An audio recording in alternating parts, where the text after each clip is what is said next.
We had to rent vans to get him places. Just to get him into that was a whole thing. My husband got Grizzy for Luke and was basically Luke's best friend. They just did everything together. All of a sudden, he became lame. They just said, okay, maybe muscle something. I brought him back to the vet, and totally all his life just went like this. Like he couldn't walk. They diagnosed him with Wobbler's disease. Big dogs don't do very well with it.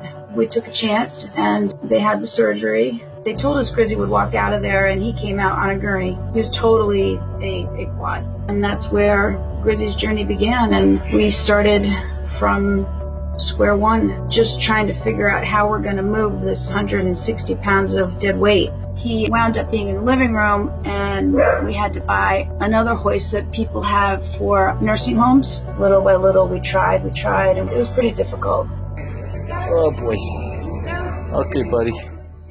You know, basically Luke helped me throughout the whole thing. He read books to him. They would watch cartoons and do this and do that. I would wake up and Luke's not in his bed, and I find him on the dog bed with Grizzy. Luke and Grizz would just lay in the living room because he would be up every night at 2 o'clock wondering where we were.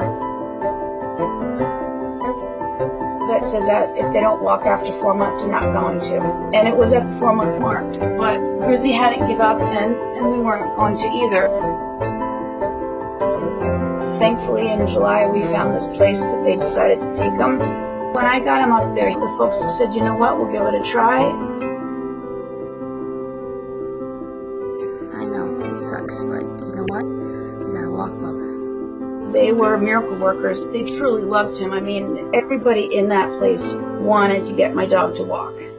He wanted all the attention. So if he was in the rehab room, Jen and Kelly were not paying attention to him when they were in other treatment rooms. He'd want to know where they were. So I think that was another way Grizzy decided to help himself, because if he couldn't get his head up above the door to see what was going on, then he was unhappy. They would actually watch him, you know, like looking around, getting annoyed, whining, and then just trying until finally he would get himself up and he would rest his head on the door. You know, they were challenging him.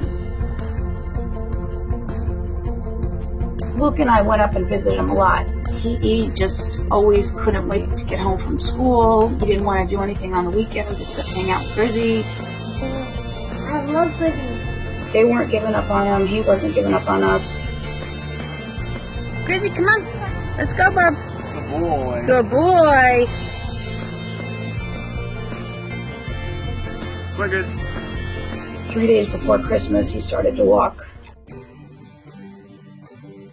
When he saw us, he actually almost ran to the car. Well, we were all crying. Grizzy, you wanna go home? You want to go home? Yes, you do. Once he got the momentum to get up on his legs, it was kind of no stopping him. If I don't hold on to him, he will run. No, Grizzy, don't you run, Grizz. Grizz! He defied all the odds, and my son got his best friend back.